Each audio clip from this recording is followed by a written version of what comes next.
Good morning बच्चों and welcome to our channel. आज हम लोग कर रहे हैं वेक्टर्स एंड 3D जो पूरा आपके बोर्ड के लिए है। पूरा बोर्ड सिलेबस है और बोर्ड अब बस आ ही चुका है, फ्यू आवर्स टू गो। तो बच्चों हमें ये ध्यान रखना है कि लास्ट टाइम के प्रिपरेशन में कुछ छूट तो नहीं रहा है। तो लास्ट टाइम प्रिपरेशन को बूस्ट करने के लिए मैं आपके लिए कुछ इंपॉर्टेंट क्वेश्चन लाया हूँ। पेन पेपर लेकर तैयार हो जाइए। अगर आपको आता है तो आपका रिवाइज होगा, नहीं आता है कुछ नया आपको लगता है तो उसका आप नोट बना लीजिए बोर्ड रिलेटर्स में। हो सकता है कल ये क्वेश्चन, इसमें से बहुत सारे क्वेश्चन आपको आ जाए एग्जाम में। तो आइए बच्चों देखते हैं वेक्टर्स और 3D में क्या क्या इंपॉर्टेंट है। तो सबसे पहले मैं कुछ फॉर्मूले आपको बता देता हूँ वेक्टर्स में, ताकि आपका रिवाइज हो जाए, फिर क्वेश्चंस कर लेंगे फटाफट जल्दी जल्दी। तो जहां तक वेक्टर्स की बात है, आपको कुछ बेसिक फॉर्मूले मालूम होंगे। अगर मेरे पास ए वेक्टर है, suppose a1 i cap, b1 j cap और c1 k कैप, ऐसा कोई वेक्टर है मेरे पास, और दूसरा वेक्टर है a2 i cap, b2 j cap and c2 k cap. तो हम लोग क्या करेंगे, यहाँ पर हमें फाइंड करने आनी चाहिए A vector dot B vector. Directly कैसे फाइंड करते हैं A vector dot B vector? हम लोग आई से आई वाले को, जे से जे वाले को और के से के वाले को मल्टीप्लाई करते हैं। तो क्या लिखते हैं, a1 a2 plus b1 b2 plus c1 c2। बड़ा आसान है। और a क्रॉस b कैसे करते हैं? a क्रॉस b कैसे करते हैं? दो लाइन दे देते हैं बिल्कुल डिटर्मिनेंट की तरह, और क्या लिखते हैं, i cap j cap and k cap. ये हो जाएगा a1 b1 c1 a2 b2 c2। ठीक है ना। इसको एक्सपैंड करने हमारे को आता है, बिल्कुल डिटर्मिनेंट की तरह कर लेते हैं। आई कैप क्या हो जाएगा, b1 into c2 minus b2 into c1 minus of j cap लिखेंगे।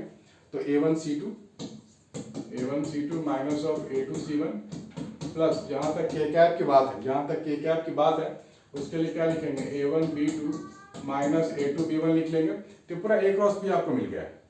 हमारे पास a डॉट b का भी फॉर्मूला है, a vector dot b vector mod of a vector mod of b vector into cos theta. ठीक है, ये भी formula है। और क्रॉस के लिए भी फॉर्मूला है, a vector cross b vector, तो mod of a mod of b into sin theta. इसको आप नोट कर लो, अभी क्वेश्चंस करने वाले हैं। तो बच्चों ये कुछ बेसिक्स क्वेश्चंस है, और आपको जहां तक क्रॉस प्रोडक्ट की बात है, ये भी आपको मालूम होनी चाहिए कि जो a vector cross b vector यहाँ पे हम लोग लिखते हैं, और तो इसकी प्रॉपर्टी कुछ मालूम होनी चाहिए। For example a vector is perpendicular to a cross b, या फिर आप यूं कह सकते हो b vector also perpendicular to a cross b vector. ठीक, ये आपको मालूम होनी चाहिए। बाकी डॉट और क्रॉस से आपको करने हैं, इसमें ज्यादा नहीं करने हैं। हाँ, एरिया ऑफ ट्राइंगल आ सकता है, एरिया ऑफ पैरेललोग्राम आ सकता है, तो ये भी आप कर सकते हो। अगर आपके पास मान लो कोई ट्राइंगल है ABC, तो यहां पर आप फॉर्मूला लगा सकते हो, half into AB vector cross AC vector, AB vector cross AC vector, इसका मॉडुलस निकालना होता है। This is what area of a triangle, AB vector cross AC vector into half, ये हो जाएगा ट्राइंगल का एरिया। अगर पैरेललोग्राम का एरिया आता है, पैरेललोग्राम के सिर्फ हाफ को हटा देना है, हमें लिखना है AB vector cross AC vector, इसका modulus, that's it. AB AC का क्रॉस प्रोडक्ट निकाल लेंगे, इसका मॉडुलस निकालेंगे, तो एरिया पैरेललोग्राम आ जाएगा। ठीक है बच्चों, इसमें कोई भी इशू नहीं है आपको। चलो कुछ क्वेश्चंस लेके देखते हैं कैसे कैसे क्वेश्चन आ चुके हैं पिछले सालों में। ये आ चुका है सीबीएसई सेट 1 2019 में, जो काफी इजी है बच्चों। आप चाहो तो वीडियो को पॉज करके खुद से भी ट्राई कर सकते हो। क्वेश्चन आपको दिख रहा है, क्वेश्चन आपको मिल गया है, ठीक है, ट्राई करो। तो मॉड ऑफ ए वेक्टर आपको गिवन है, mod of B vector given है, ए क्रॉस बी आपको गिवन है। तो find the angle between A vector cross B vector. तो आप क्या करोगे, आप पहले फॉर्मूला लिखोगे ए वाला, A vector cross B vector का मॉड। तो क्या लिखेंगे, A vector mod B vector mod into sine theta, ये लिखेंगे। तो ये मॉड कहां से आएगा, ये मॉड यहां से आ जाएगा। यहां पे अगर आप मॉड लगाओगे, यहां पे मॉड लगाओगे, तो आप क्या लिखोगे, अंडर रूट ऑफ 3 का स्क्वायर प्लस 2 का स्क्वायर प्लस 6 का स्क्वायर, ये आपको 7 दे देगा। ठीक है ना, यानी कि इसका मॉड निकालोगे अंडर 49 यानी कि 7 आएगा बच्चों। इसमें क्या सोचना है, ठीक है ना। तो यहाँ आप 7 लिखोगे। मॉड ए आपको गिवन है 2, मॉड बी गिवन है 7 and this is your sine theta. 7 आपको गया, आपको मिल गया sine theta is equal to 1/2, that means theta is equal to 30 degree. हो गया ना, बिंदास। इससे इजी क्या होता है, इसको बोलते हैं लॉलीपॉप क्वेश्चंस। और सीबीएसई में ऐसे ही लॉलीपॉप क्वेश्चंस आने वाले हैं। बस आप तैयार हो जाओ एग्जाम देने के लिए, आपको सारे लॉलीपॉप ही मिलने वाले हैं। तो ये क्वेश्चन है next, let A vector B vector C vector, three vectors आपको गिवन है, find the D vector which is perpendicular to both C and B. ध्यान से करना है बच्चों, यहाँ पे क्या बोला गया है कि D vector is perpendicular, D vector is perpendicular to what, C vector and B vector. तो क्रॉस के परपेंडिकुलर होगा both C vector and B vector. तो हम लोग यहाँ क्या लिख सकते हैं, दोनों के परपेंडिकुलर है ये, सी के भी और इसके भी। तो हमारे पास जो डी वेक्टर आएगा, हमारे पास जो डी वेक्टर आएगा वो ए क्रॉस सी क्रॉस बी के अलॉन्ग आएगा, ठीक है ना। लैम्डा टाइप्स आप लिख सकते हो C vector cross B vector. अगर ये सी वेक्टर है, ये बी वेक्टर है और डी वेक्टर ऊपर है, ठीक है ना, डी वेक्टर ऊपर है, तो सी क्रॉस बी करेंगे तो डी के अलॉन्ग आएगा, या फिर सी इधर सी क्रॉस बी करेंगे, हो सकता है डी के बिल्कुल पैरेलल आ जाए या एंटी पैरेलल आ जाए, उसके लिए लैम्डा है टेक केयर करने के लिए, ठीक है ना। ये आपको फॉर्मूला लगाना है, when one vector is perpendicular to the two, तो आपको ये फॉर्मूला लगाना है, ठीक है ना। अगर आपको एग्जाम में आ जाए कि A vector is perpendicular to B vector and C vector, इसका क्या मतलब है, इसका मतलब है A vector is equal to lambda times B vector cross C vector, ठीक है ना। ओके चलो आगे करते हैं। तो ये हम लोगों ने यहाँ पर लिख लिया है। अब आपका काम है यहाँ से C क्रॉस B फाइंड करना। तो यहाँ I है, यहाँ J है और यहाँ K है, ठीक। तो C के लिए मेरे पास क्या है, 3 है, 1 है, -1 है, और B के लिए क्या है, 1 है, -4 है और 5 है, ठीक है। इसको फर्दर एक्सपैंड कर लेते हैं तो क्या मिलेगा, लैम्डा टाइम्स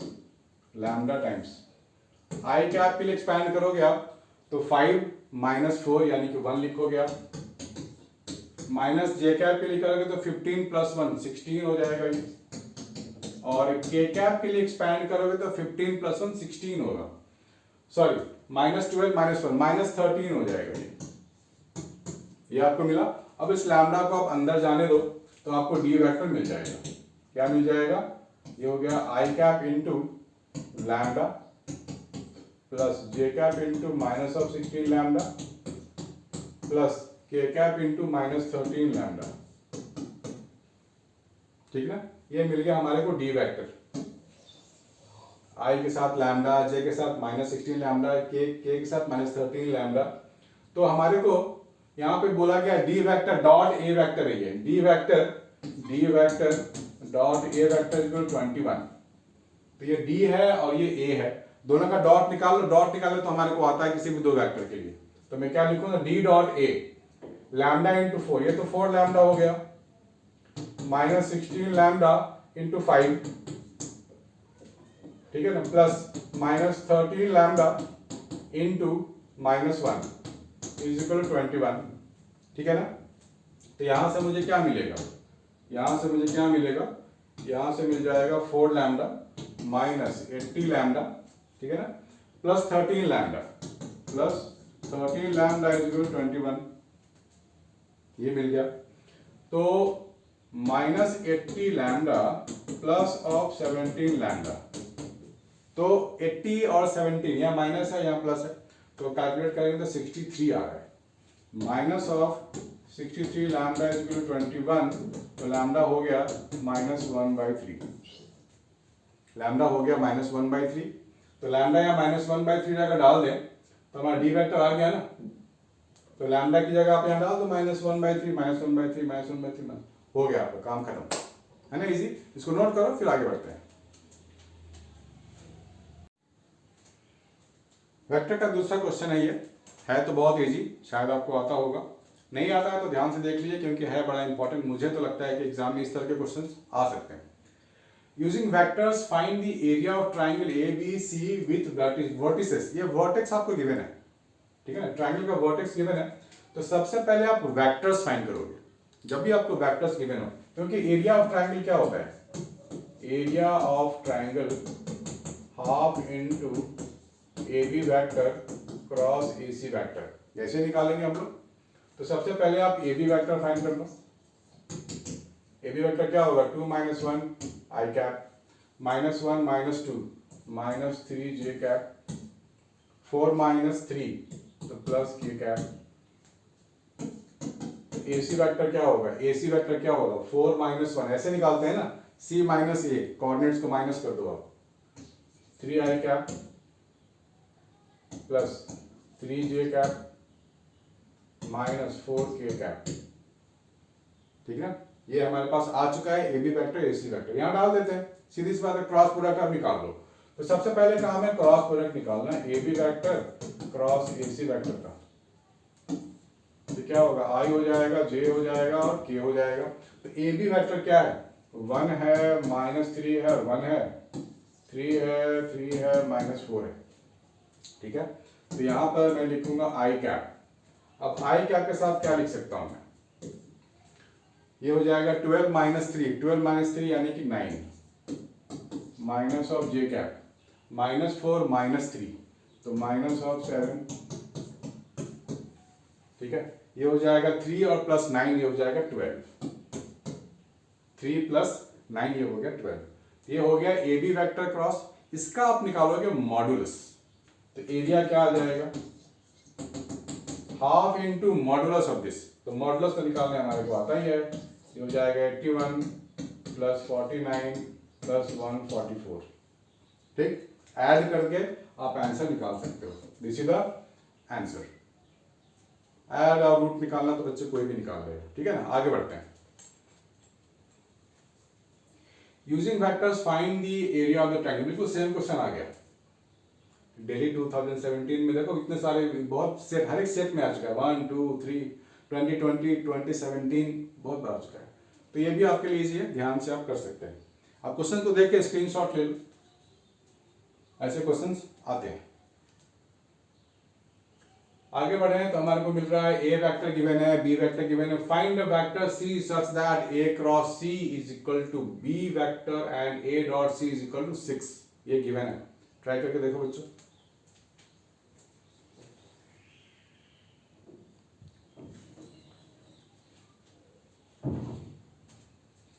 शायद हो गया होगा आपसे ये क्वेश्चन, शायद हो गए होंगे, नहीं हुआ है तो घबराने की बात नहीं है, आपके सामने अभी सब कुछ मिल जाएगा आपको आंसर।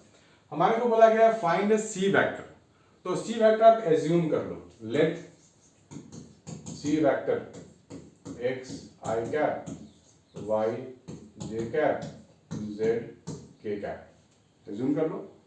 तो हम लोग क्या लिखेंगे, A cross C is equal to B लिखेंगे। ए हमारे को गिवन है, तो A vector cross C vector निकाल लें पहले, जो भी आएगा एक्स वाई जी के फॉर्म में ये निकाल लेते हैं। तो हो जाएगा 2 1 माइनस 1 और सी वेक्टर तो एक्स वाई जी है, एक्स वाई जी, तो यहां से लिखेंगे हम लोग आई कैप, तो क्या हो Z plus Y, this is Z plus Y. ठीक है, ये क्या हो जाएगा 2z plus X, 2z plus of X. के कैप के लिए क्या लिखेंगे हम लोग, 2y minus x, 2y minus X. ठीक है, that is equal to B vector, और बी वेक्टर क्या है 4 I cap minus of 7 J cap plus K cap. ठीक ना, ये हो गया। अब आप इसको कंपेयर कर सकते हो, इस इक्वेशन को इसके साथ इसको आप कंपेयर कर सकते हो, कोफिशिएंट्स को, आई का कोफिशिएंट्स को कंपेयर करके आप लिख सकते हो z plus Y is equal to 4 minus 2z minus of x is equal to minus of 7, दूसरा क्या हो जाए 2y minus of x is equal to 1। ठीक है, इसको आप चाहो तो सॉल्व करके बड़े आराम से x y z फाइंड कर सकते हैं। एक कंडीशन और गिवन है, a dot c is equal to 6, a dot c, a given है और c भी गिवन है, दोनों का डॉट प्रोडक्ट निकाल लें तो इससे भी एक इक्वेशन मिल जाएगा मुझे। तो क्या हो जाएगा 2x, यहां से मिल जाएगा मुझे 2x plus j into Y यानी कि y minus z that is equal to 6। एक ये आपको इक्वेशन मिल गया, ठीक है ना। अब आप इसको बड़े आराम से सॉल्व कर सकते हो, सॉल्व करके देखें। चलो, इक्वेशन 1, इक्वेशन 2, इक्वेशन 3 और इक्वेशन 4, 2y माइनस एक्स, इन दोनों को माइनस कर दें, इन दोनों को माइनस कर दें, क्या कर सकते हैं, इक्वेशन 3 माइनस इक्वेशन 2, 3 माइनस 2 करते हैं तो ये हो जाएगा 2y plus of 2z is equal to 8, यानी कि y plus Z is equal to 4, y plus Z 4 आ रहा है, y प्लस जेड 4 पहले भी आ रहा था, तो हम लोग यहाँ पर इसको लिख सकते हैं, यहाँ लिख लो y plus Z is equal to 4।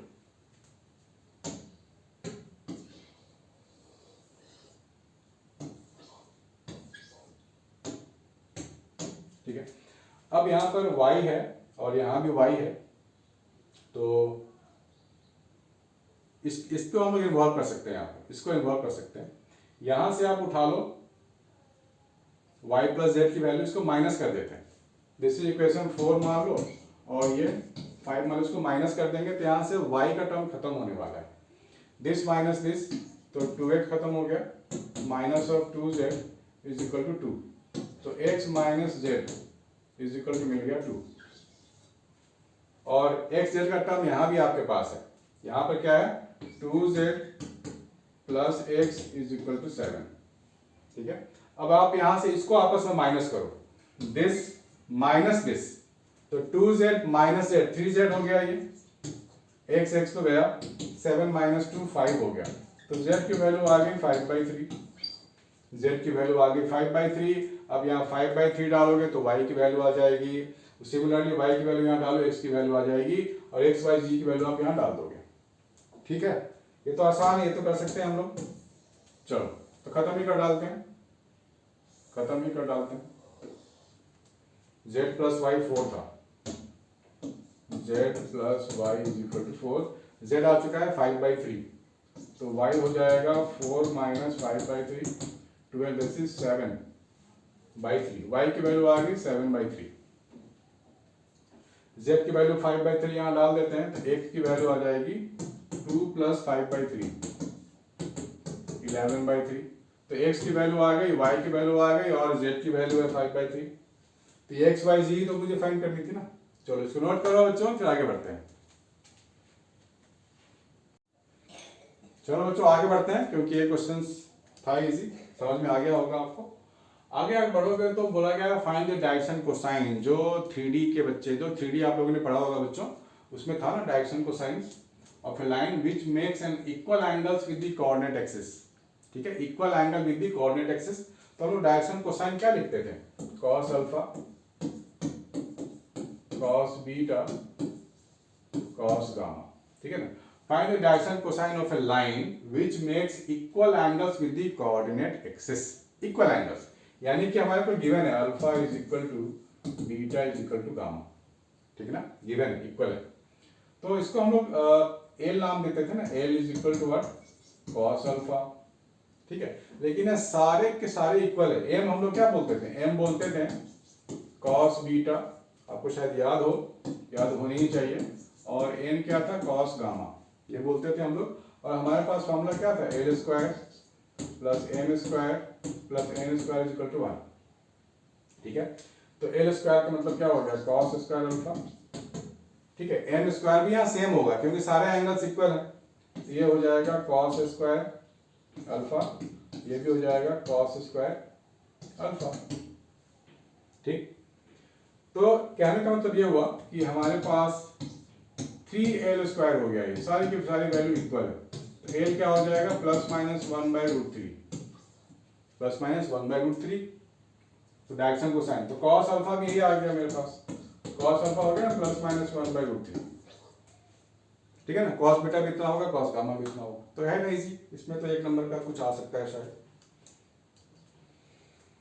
Line makes an angle of 90 degree, 135 degree, 45 degree with the x, y and z axis respectively. Find its direction cosine. तो डायरेक्शन कोसाइन, cos अल्फा, फिर से वही cos बीटा, cos गामा, तो cos alpha तो 90 degree है तो 0 हो गया, cos बीटा 135 है तो 90 प्लस 45, 90 प्लस 45 क्या लिखेंगे, माइनस 1/√2। ठीक है ना, cos 135 90 प्लस 45, तो यानी कि माइनस 1/√2, cos 45 1/√2 हो गया, डायरेक्शन कोसाइन की वैल्यू आ गई, है ना इजी। तो ऐसे क्वेश्चन तो छोड़ने ही नहीं है ना, एकदम हलवा है पूरा। हलवा खाओ मस्त रहो। पहले direction cosine of the line, अगर कोई लाइन का इक्वेशन हो तो डायरेक्शन कोसाइन कैसे फाइंड करेंगे? डायरेक्शन कोसाइन कैसे फाइंड करेंगे? आप लिखोगे यहाँ पर x माइनस वन। देखो जब भी लाइन की बात होती है ना तो पहले आप स्टैंडर्ड इक्वेशन ऑफ लाइन लिखोगे। स्टैंडर्ड इक्वेशन क्या होता है? x minus X one by A, y minus Y one by B, z minus Z one upon C.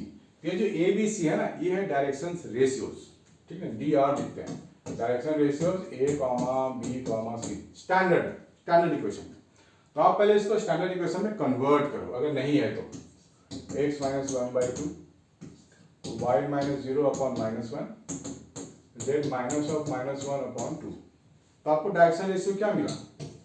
Direction ratio आपको क्या मिलेगा? 2 माइनस वन 2। आपको चाहे डायरेक्शन कोसाइन, तो आप क्या करोगे? डायरेक्शन कोसाइन के लिए क्या करोगे? आप इसको स्क्वायर करोगे और रूट लगाओगे, तो कितना बनेगा? ये स्क्वायर है, ये 3 बनेगा। तो डायरेक्शन कोसाइन से आप इसको डिवाइड करोगे, इस ये आपने जो मैग्नीट्यूड निकाला इसे आप डिवाइड करोगे। ये हो गया 2/3 माइनस 1/3 और फिर से 2/3। This is your direction cosines. ठीक है बच्चों, प्लीज मेक ए नोट, अभी खत्म नहीं हुआ है, ब्रेक के बाद बढ़ते हैं आगे। तो चलो बच्चों आगे बढ़ते हैं। ये सब तो आप लोगों ने कर लिया है काफी अच्छे से। चलो आगे बढ़ते हैं। आगे बढ़ेंगे तो हमारे को मिल रहा है vector equation of A line. ये काफी इंपॉर्टेंट है बच्चों। यहाँ से थोड़ी सी बच्चों को घबराहट होती है इसको करने में। बहुत सारे बच्चों को देखा है कि उसको 3D में प्रॉब्लम होती है। तो आज सारे प्रॉब्लम को दूर करने का टाइम आ गया है, क्योंकि अब तो एग्जाम सर पे सवार हो गया, सर पे आ गया एग्जाम। तो बच्चों कोई भी लाइन का इक्वेशन कैसे लिखते हैं हम लोग? A vector plus lambda D vector. इसका मतलब क्या है? इसका मतलब क्या है? अगर आपके पास कोई एक्स वाई जी एक्सिस ऐसा कुछ है और ये कोई लाइन है, ठीक है ना, और लाइन में स्मॉल ए वेक्टर है, means this line is passing through a point having position vector A vector, और ये लाइन किसी के पैरेलल में है, ये डी वेक्टर कोई है इसके पैरेलल में। तो हम लोग इस लाइन का इक्वेशन क्या लिखेंगे? R vector is equal to A vector plus lambda D vector. ठीक है ना? इसका मतलब ये होता है कि ए वेक्टर एक पॉइंट है, ऐसा पॉइंट है जो लाइन उस पॉइंट से गुजर रहा है, passing through that point and parallel to D vector. तो लैम्डा लगा के जो टर्म होता है ना, इसका मतलब ये लाइन तो पहले से ही होगा, उसके पैरेलल में ये लाइन है। ठीक, इसका मतलब यही है और कुछ नहीं है। तो ये इक्वेशन आपको याद होनी चाहिए, ये वाली इक्वेशन आपको याद होनी चाहिए। This is our basic equation. इसका हम लोग कार्टेशियन फॉर्म भी तो लिखते हैं, कार्टेशियन फॉर्म भी सीखना पड़ेगा हमारे को। This is the vector form. Parametric form का मतलब आर की जगह आप एक्स वाई जी डाल दो, ठीक है ना। ए वेक्टर हमारे पास x1 y1 z1 है। डी वेक्टर क्या है? ए बी सी है, कुछ भी हो सकता है। तो ये इक्वेशन भी आपको आनी चाहिए, इससे आप कंपेयर करके बहुत कुछ काम किया जा सकता है ना। आर वेक्टर तो नॉर्मल वेक्टर होता है, जैसे हम लोग 2D में बात करते हैं, नॉर्मल पॉइंट क्या होता है? x, y। सिमिलरली आर क्या होगा? x, y, z होगा। और वेक्टर है तो यहाँ पे i, j, k तो रहेगा ही रहेगा।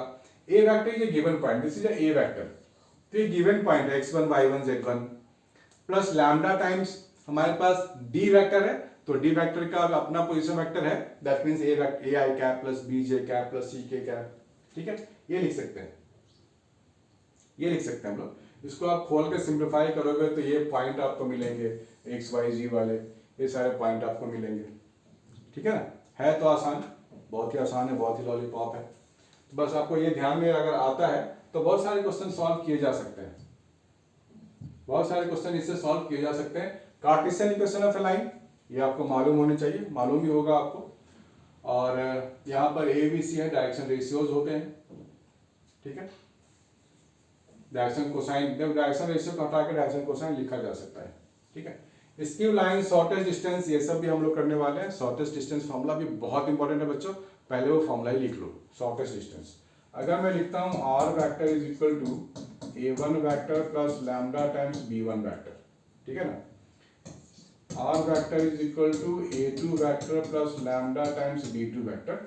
अगर ये कोई दो लाइन का इक्वेशंस है, वेक्टर इक्वेशन है, आपको बोला जाएगा शॉर्टेस्ट डिस्टेंस फाइंड कीजिए। तो फॉर्मूला लिख लो, शॉर्टेस्ट डिस्टेंस d क्या होगा।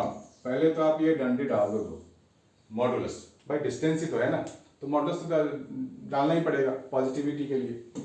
आप यहाँ लिखोगे b1 vector cross of b2 vector dot a2 vector minus of a1 vector upon modulus b1 b2 का ही मॉडुलस आपको यहाँ डाल देना है, b1 vector cross b2 vector का मॉडुलस। ठीक है, ये आपको दे रहा है शॉर्टेस्ट डिस्टेंस। और ये बच्चे 500% श्योर हूँ ये क्वेश्चन तो आएगा ही शॉर्टेस्ट वाला, डिस्टेंस वाला, ये पक्का आने वाला है।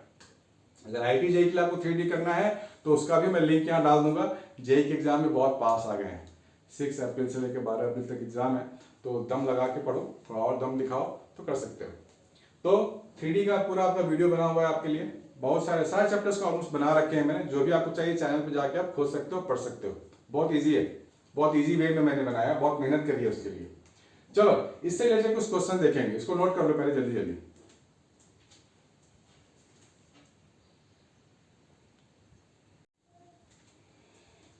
बच्चों 3D के कुछ इंपॉर्टेंट क्वेश्चंस हैं जो करके देखते हैं, बहुत मजा आएगा आपको, बहुत समझ में भी आएगा क्योंकि है तो बड़े easy.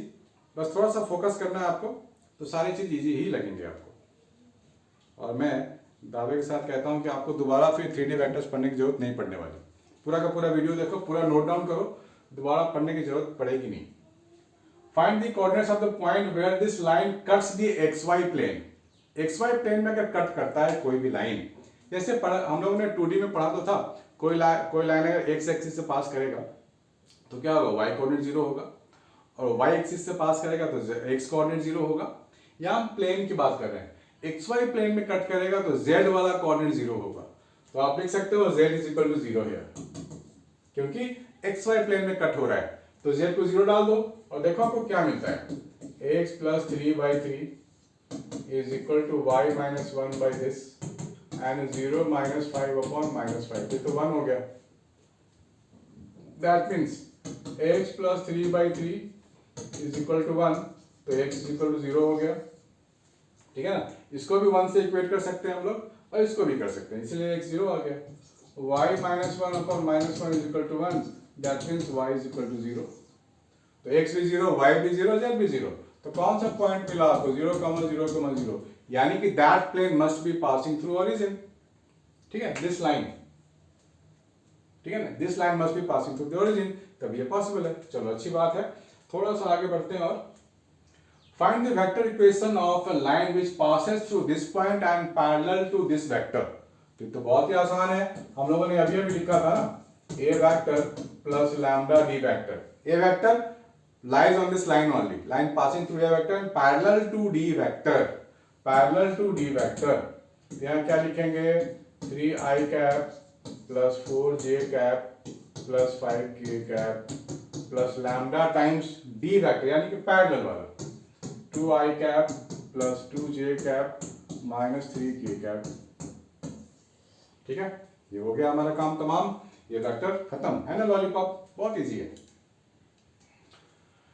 Find the shortest distance between the line, ये भी बड़ा इजी है, ये 500 श्योरिटी रखो कि ऐसे क्वेश्चन तो एक जरूर आने वाला है।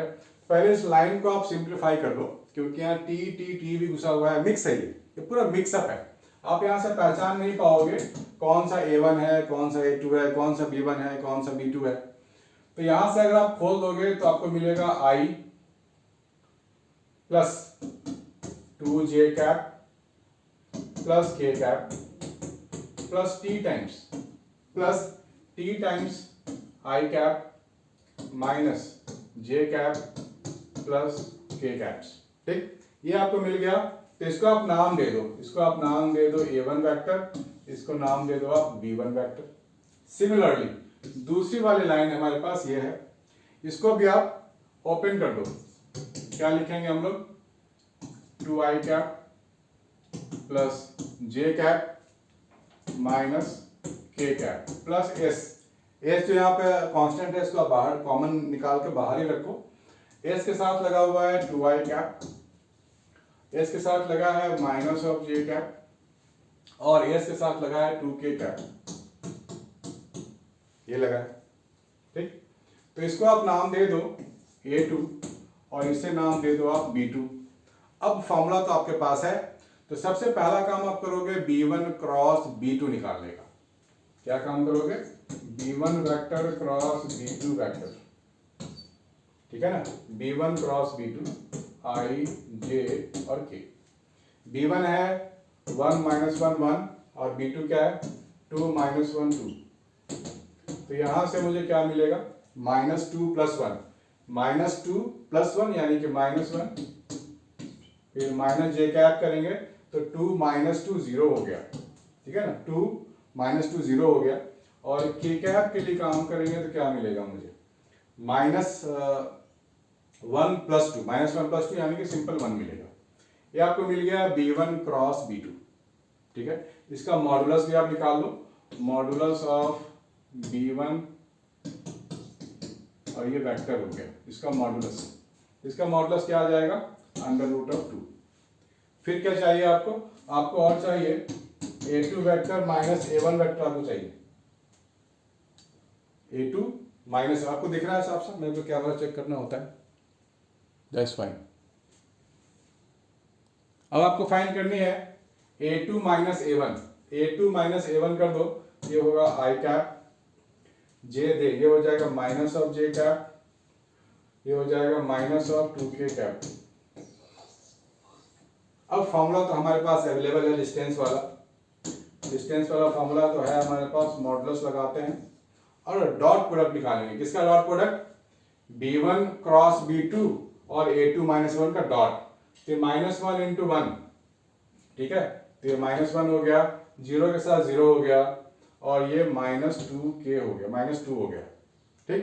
डॉट प्रोडक्ट डिनोमिनेटर में क्या करते हैं, डिनोमिनेटर में मॉडुलस यानी कि √2, ये हो जाएगा -3/√2। अब मॉडुलस है तो माइनस तो लेंगे नहीं, ये हो जाएगा 3/√2 unit. This is the shortest distance, ठीक है बच्चों, नोट करते जाओ फटाफट मेरे साथ साथ। इसके बाद एक और क्वेश्चन कर लेते हैं। If the lines this and this are perpendicular to each other then the value of P, perpendicular है तो आप P की वैल्यू निकालिए। उसके लिए चाहिए आपको स्टैंडर्ड इक्वेशन, ये तो स्टैंडर्ड इक्वेशन में है, x - x1/a, y - y1/b, z - z1/c, ये भी स्टैंडर्ड फॉर्म में है ऑलरेडी। तो बस आपको क्या करना है कि इनके जो डायरेक्शन रेशियोज हैं इनको प्रोडक्ट निकाल के 0 कर दो, a1 a2 + b1 b2 + c1 c2 0 कर दो। करो जल्दी करो, बड़ा इजी है, ठीक है। तो होपफुली आप लोगों ने कर लिया होगा। क्या मुझे लिखने की जरूरत है, चलो लिख देता हूँ, शायद कहीं कुछ गड़बड़ ना रह जाए। -2 × 8 तो -8p हो गया, 3p × 2 तो +6p हो गया, 4 × 7 -28 हो गया। प्रोडक्ट क्या है ये परपेंडिकुलर है तो ये डॉट प्रोडक्ट निकालते हैं ना, ये तो डॉट प्रोडक्ट होता है, विच इज इक्वल टू 0, ठीक है, 0 है ये। तो यहां से हो जाएगा -2p इज इक्वल टू 28, तो p की वैल्यू होगी -14, ठीक है। ये क्वेश्चन आ चुका है, सैंपल क्वेश्चन पेपर का है बेसिकली, पर ऐसे क्वेश्चन तो आ ही सकते हैं, ठीक है। चलो एक क्वेश्चन और करके देखें। The equation of a line is this. Write the direction cosine of the line. Direction cosine आपको चाहिए, तो स्टैंडर्ड इक्वेशन की बात करेंगे, सीधी सी बात है। स्टैंडर्ड इक्वेशन में क्या लिखेंगे हम लोग, x - 3/5 upon 5, y -7/15 upon 15, ठीक है ना। और ये हो जाएगा -z -10 कॉमन ले लें, z - 3/10, तो ये हो जाएगा -1/10, ठीक है ना। यहां से आप हटा लो, -10 हटा लो और डिनोमिनेटर में डाल दो -1/10, ये मिल गया आपको। तो ये तो हो गया आपका, इसको बोलते हैं डायरेक्शन रेशियो, 5, 15 और 1/10 direction ratio. What is the direction cosine पूछा गया, ठीक है बच्चों। तो आप क्या करोगे, यहाँ पे देखो फ्रैक्शन में है, ये इंटीजर्स में है, तो आप पहले इसको एक ऐसा कॉमन टर्म से मल्टीप्लाई करो जिससे कि सारे आपको इंटीजर जैसा ही मिले, ठीक है ना। 5, 15 - 1/10 है, तो आप एक काम करो, 13 का एक कॉमन नंबर है 30, आप 30 से मल्टीप्लाई करोगे तो आपको काम हो सकता है 30। तो अगर मैं यहाँ 30 लगा दूं, 5, 15 और 10 30 हुआ ना, तो 6, 6, 6। ठीक है बच्चों, ट्राई करो। यहाँ पर हमारे को ना फ्रैक्शन वाली चीजें नहीं चाहिए यहाँ पे हमारे को फ्रैक्शन वाली चीजें नहीं चाहिए, तो हम लोग एक काम कर सकते हैं कि 30 से मल्टीप्लाई कर दें तो कुछ बात बन जाए।